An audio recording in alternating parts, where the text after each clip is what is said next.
हाँ जी, की नाम हाँ जी, की नाम ਤੁਹਾਡਾ? ਰਿਟਾਇਰਡ ਪ੍ਰਿੰਸੀਪਲ ਬਾਬਾ ਸਿੰਘ ਬਰਾੜ। ਬਾਬਾ ਸਿੰਘ ਜੀ, ਕੀ ਕਹਿਣਾ ਚਾਹੋਗੇ? ਬੁੱਕਸ ਰਿਲੀਜ਼ ਕੀਤੀ ਹੈ, ਹਾਂਜੀ। ਕੁਝ ਕੀ ਦੱਸਣਾ ਚਾਹਿਆ, ਕਿਸ ਤਰ੍ਹਾਂ ਦਾ? ਹਾਂਜੀ, ਇਹ ਜੋ ਪੁਸਤਕ ਰਿਲੀਜ਼ ਕੀਤੀ ਹੈ, ਕਿਉਂਕਿ ਅੱਜ ਕੱਲ੍ਹ ਜੋ ਜ਼ਮਾਨਾ ਹੈ ਉਹਦੇ ਵਿੱਚ ਹਰ ਇੱਕ ਗੱਲ ਨੂੰ ਵਿਗਿਆਨਕ ਪੱਖ ਤੋਂ ਦੇਖਿਆ ਜਾਂਦਾ ਹੈ ਔਰ ਵਿਗਿਆਨ ਦਾ ਜ਼ਮਾਨਾ ਹੈ। ਹਰ ਸਮੇਂ ਦੇ ਵਿੱਚ ਵਿਗਿਆਨ ਪਿਛਲੇ 10 ਸਾਲਾਂ ਦੇ ਵਿੱਚ ਹੀ ਇੱਕ ਸਦੀ ਜਿੰਨਾ ਅੱਗੇ ਵੱਧ ਜਾਂਦਾ ਹੈ, ਕਈ ਵਾਰੀ ਤਾਂ ਉਸ ਤੋਂ ਵੀ ਅੱਗੇ ਵੱਧ ਜਾਂਦਾ ਹੈ। ਜਿਹੜੀਆਂ ਚੀਜ਼ਾਂ ਬਾਰੇ ਉਸ ਟਾਈਮ ਦੇ ਉੱਤੇ ਕਿਸੇ ਨੂੰ ਕੁਝ ਨਹੀਂ ਸੀ ਪਤਾ, ਸਭ ਨੇ ਆਪਦੇ ਅਟਕਲ ਪੱਚੂ ਲਾਏ ਸੀਗੇ। ਕਿਸੇ ਨੇ ਧਰਤੀ ਆਪਦੇ ਮੁਤਾਬਕ ਦੱਸ ਦਿੱਤੀ, ਕਿਸੇ ਨੇ ਸੂਰਜ ਆਪਣੇ ਮੁਤਾਬਕ ਦੱਸਿਆ, ਕਿਸੇ ਨੇ ਕਿਹਾ ਕਿ ਧਰਤੀ ਕੇਂਦਰ ਹੈ।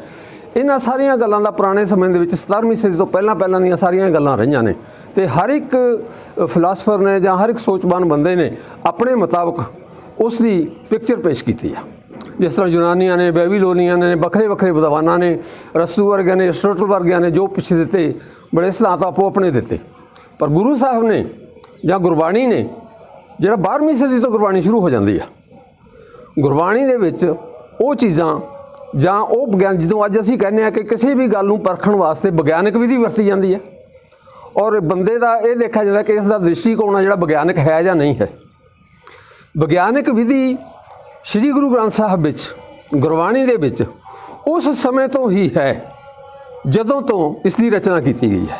ਗੁਰੂ ਸਾਹਿਬ ਨੇ ਆਪਣੇ ਸਮੇਂ ਤੋਂ ਹੀ ਜੋ ਗੁਰਬਾਣੀ ਰਚੀ ਹੈ, ਉਸ ਦੇ ਅੰਦਰੋਂ, ਉਸ ਦੇ ਵਿੱਚ ਜੋ ਕੁਛ ਪਿਆ ਸੀ, ਉਸ ਦਾ ਇੱਕ ਮਾਮੂਲੀ ਕਣਕਾ ਲੈ ਕੇ ਇਹ ਦੱਸਣ ਦਾ ਯਤਨ ਕੀਤਾ ਗਿਆ ਹੈ ਕਿ ਇਸ ਦੇ ਵਿੱਚ ਵਿਗਿਆਨਕ ਵਿਧੀ ਵਰਤੀ ਗਈ ਹੈ ਔਰ ਇਹਦੇ ਵਿੱਚ ਵਰਤਿਆ ਗਿਆ ਦ੍ਰਿਸ਼ਟੀਕੋਣ ਆ ਜਿਹੜਾ ਉਹ ਵਿਗਿਆਨਕ ਦ੍ਰਿਸ਼ਟੀਕੋਣ ਆ। ਤਾਂ ਇਹ ਸਾਰੇ ਮਹਾਂਪੁਰਸ਼ਾਂ ਵੱਲੋਂ ਜੋ ਭਗਤਾਂ ਭੱਟਾਂ ਜੋ ਗੁਰੂ ਸਾਹਿਬਾਨ ਦੀ ਬਾਣੀ, ਸਾਰੇ ਬਾਣੀਕਾਰ ਜਿੰਨੇ ਵੀ ਬਾਣੀਕਾਰ ਨੇ, ਭਗਤ ਨੇ, ਭੱਟ ਨੇ ਜਾਂ ਹੋਰ ਗੁਰੂ ਘਰ ਦੇ ਰਸੀਏ ਨੇ, ਗੁਰੂ ਘਰ ਦੇ ਨਿਕਟ ਵਰਤੀ ਨੇ, ਜਿੰਨੇ ਵੀ ਹਨ, ਉਹਨਾਂ ਸਾਰਿਆਂ ਵੱਲੋਂ ਜੋ ਬਾਣੀ ਹੈ ਉਸ ਦੇ ਮੁਤਾਬਕ ਇਹ ਦੱਸਣ ਦਾ ਯਤਨ ਕੀਤਾ ਕਿ 17ਵੀਂ ਸਦੀ ਦੇ ਵਿੱਚ ਹੀ ਜੋ ਵਿਧੀ ਵਰਤੀ ਗਈ ਵਿਗਿਆਨਕ ਵਿਧੀ, ਜੋ ਦ੍ਰਿਸ਼ਟੀਕੋਣ ਅਪਣਾਇਆ ਗਿਆ ਉਹ ਵਿਗਿਆਨਕ ਦ੍ਰਿਸ਼ਟੀਕੋਣ ਸੀ ਔਰ ਦੁਨੀਆ ਨੂੰ ਉਸ ਸਮੇਂ ਤੋਂ ਹੀ ਵਿਗਿਆਨਕ ਦ੍ਰਿਸ਼ਟੀਕੋਣ ਮਿਲਿਆ। ਵਿਗਿਆਨ ਨੇ ਤਾਂ ਇਸ ਨੂੰ 17ਵੀਂ ਸਦੀ ਤੋਂ ਬਾਅਦ ਆ ਕੇ ਦੱਸਿਆ। ਇਹ ਤਾਂ ਮਾਡਰਨ ਦ੍ਰਿਸ਼ਟੀਕੋਣ ਆ ਵਿਗਿਆਨ ਦਾ। ਤਾਂ ਵਿਗਿਆਨ ਨੇ ਜੋ ਹੁਣ ਆ ਕੇ ਦੱਸਿਆ, ਮਤਲਬ ਕਹਿਣ ਤੋਂ ਇਹ ਆ ਕਿ ਉਸ ਸਮੇਂ ਉਹ ਗੁਰਬਾਣੀ ਵਿੱਚ। ਹਾਂਜੀ, ਕਿਤਾਬ ਕਿਸ ਤਰ੍ਹਾਂ ਦੀ ਖੁਸ਼ੀ ਮਹਿਸੂਸ ਹੋ ਰਹੀ ਹੈ? ਹਾਂ, ਮੈਨੂੰ ਬੜੀ, ਮੈਂ ਸਭ ਤੋਂ ਪਹਿਲਾਂ ਤਾਂ ਮੈਂ ਆਪਣੇ ਬਾਬਾ ਜੀ ਸਰਦਾਰ ਹਜ਼ੂਰਾ ਸਿੰਘ ਜੀ, ਰਿਟਾਇਰਡ ਮੈਨੇਜਰ ਸਾਹਿਬ ਸਰਦਾਰ ਭਰਪੂਰ ਸਿੰਘ ਜੀ, ਇਹਨਾਂ ਦਾ ਬਹੁਤ ਰਿਣੀ ਆ। ਇਹਨਾਂ ਨੇ ਸਿੰਘ ਸਾਹਿਬ, ਅਕਾਲ ਤਖਤ ਦੇ ਸਿੰਘ ਸਾਹਿਬ ਗਿਆਨੀ ਹਰਪ੍ਰੀਤ ਸਿੰਘ ਜੀ ਤੋਂ ਸਮਾਂ ਲੈ ਕੇ ਆਪਣੇ ਲੈਵਲ 'ਤੇ ਇਹਨਾਂ ਨੇ ਮੇਰੀ ਜੋ ਪੁਸਤਕ ਰਿਲੀਜ਼ ਕਰਵਾਈ ਆ, ਇਸ ਨਾਲ ਮੈਨੂੰ ਬਹੁਤ ਜ਼ਿਆਦਾ ਖੁਸ਼ੀ ਮਹਿਸੂਸ ਹੋਈ ਆ। ਅਸੀਂ ਸਾਰਾ ਪਰਿਵਾਰ, ਸਾਰੇ ਮਿੱਤਰ, ਦੋਸਤ, ਸੰਬੰਧੀ ਇਹਨਾਂ ਦੇ ਬਹੁਤ ਰਿਣੀ ਆ ਔਰ ਸਿੰਘ ਸਾਹਿਬ ਦੇ ਬਹੁਤ ਰਿਣੀ ਆ, ਜਿਨ੍ਹਾਂ ਨੇ ਆਪਣੇ ਸਮੇਂ ਦੇ ਵਿੱਚੋਂ ਸਮਾਂ ਕੱਢ ਕੇ ਸਾਡੀ ਇਸ ਪੁਸਤਕ ਨੂੰ ਰਿਲੀਜ਼ ਕੀਤਾ।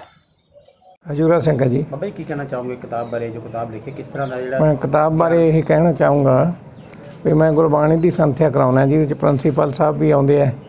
ਇਹ ਗੁਰਬਾਣੀ ਦਾ ਗਿਆਨ ਜਿਹੜਾ ਸਕੂਲਾਂ ਦੀਆਂ ਪੜ੍ਹਾਈਆਂ ਨਾਲੋਂ ਕੁਛ ਵੱਖਰਾ ਹੈ, ਇਹਦੇ ਉਚਾਰਨ ਕੁਛ ਵੱਖਰੇ ਹੈ।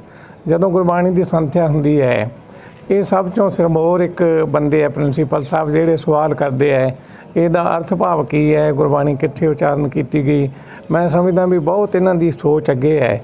ਇਸੇ ਸੋਚ ਨੂੰ ਲੈ ਕੇ ਇਹਨਾਂ ਨੇ ਗੁਰਬਾਣੀ ਦੀ ਸੰਥਿਆ ਵਿੱਚੋਂ ਹੀ ਇਹਨਾਂ ਨੂੰ ਇਹ ਗਿਆਨ ਮਿਲਿਆ ਵੀ ਆਪਾਂ ਇਹਦੇ ਵਿੱਚੋਂ ਵਿਗਿਆਨਕ ਵਿਧੀ ਲੱਭ ਕੇ ਲੋਕਾਂ ਦੇ ਸਾਹਮਣੇ ਰੱਖੀਏ। ਉਹ ਜਿਹੜੀ ਇਹਨਾਂ ਨੇ ਪੁਸਤਕ ਲਿਖੀ ਹੈ, ਉਹ 'ਚ ਬਹੁਤ ਡੂੰਘਾਈ ਦੀਆਂ ਗੱਲਾਂ, ਮੈਂ ਵੀ ਹੈਰਾਨ ਹੋਇਆ ਪੜ੍ਹ ਕੇ ਵੀ ਪ੍ਰਿੰਸੀਪਲ ਸਾਹਿਬ ਨੇ ਬਹੁਤ ਵੱਡੀ ਮਿਹਨਤ ਕੀਤੀ ਹੈ। ਅਤੇ ਗੁਰੂ ਸਾਹਿਬ ਨੇ ਜੋ ਅੱਜ ਗੱਲਾਂ ਹੋ ਰਹੀਆਂ ਉਹ ਸਦੀਆਂ ਪਹਿਲਾਂ ਗੁਰਬਾਣੀ 'ਚ ਲਿਖਤੀਆਂ। ਅੱਜ ਦੇ ਸੰਸਦਾਨ ਪਾਤਾਲਾਂ ਪਾਤਾਲ ਲੱਖ ਹੁਣ ਖੋਜ ਕਰ ਰਹੇ ਆ ਵੀ ਕਿੰਨੇ ਕੁ ਪਤਾਲ ਹੈ, ਕਿੰਨੇ ਕੁ ਆਕਾਸ਼ ਹੈ। ਗੁਰੂ ਸਾਹਿਬ ਨੇ ਲੱਖਾਂ ਦੀ ਗਿਣਤੀ 'ਚ ਪਹਿਲਾਂ ਹੀ ਦੱਸਤੇ। ਗੁਰੂ ਸਾਹਿਬ ਜੀ ਦਾ ਜਿਹੜਾ ਦ੍ਰਿਸ਼ਟੀਕੋਣ ਗੁਰਬਾਣੀ ਦੇ ਵਿੱਚ ਹੈ, ਉਹਨੂੰ ਇਹਨਾਂ ਨੇ ਜਿੰਨਾ ਕਿ ਇਹਨਾਂ ਨੂੰ ਬੁੱਧੀ ਮਹਾਰਾਜ ਨੇ ਬਖਸ਼ੀ, ਉਹਨੂੰ ਉਜਾਗਰ ਕਰਨ ਦਾ ਯਤਨ ਕੀਤਾ ਹੈ। ਮੈਂ ਇਹਨਾਂ ਨੂੰ ਵਧਾਈ ਦਿਆਂਗਾ ਇਸ ਗੱਲ ਦੀ ਕਿ ਬਹੁਤ ਸੋਹਣਾ ਇਹਨਾਂ ਨੇ ਉਪਰਾਲਾ ਕੀਤਾ ਹੈ। ਸਿੰਘ ਸਾਹਿਬ ਜੀ ਦਾ ਵੀ ਧੰਨਵਾਦ, ਜਿਨ੍ਹਾਂ ਨੇ ਪੁਸਤਕ ਨੂੰ ਰਿਲੀਜ਼ ਕਰਕੇ ਹੋਰ ਵੀ ਇਹਨਾਂ ਨੂੰ ਮਾਣ ਬਖਸ਼ਿਸ਼ ਕੀਤਾ ਹੈ। ਸਰਦਾਰ ਭਰਪੂਰ ਸਿੰਘ, ਜਿਨ੍ਹਾਂ ਨੇ ਬਹੁਤ ਵੱਡਾ ਯੋਗਦਾਨ ਪਾਇਆ ਹੈ, ਸਿੰਘ ਸਾਹਿਬ ਤੋਂ ਟਾਈਮ ਲਿਆ, ਇਹਨਾਂ ਦਾ ਵੀ ਧੰਨਵਾਦ। ਪੰਜਾਬ ਅਤੇ ਪੰਜਾਬੀ ਭਾਸ਼ਾ ਦੀ ਤਰੱਕੀ ਲਈ ਯਤਨਸ਼ੀਲ ਪੰਜਾਬ ਟਾਈਮਸ ਪੜ੍ਹੋ, ਪੰਜਾਬ ਨਾਲ ਜੁੜੋ।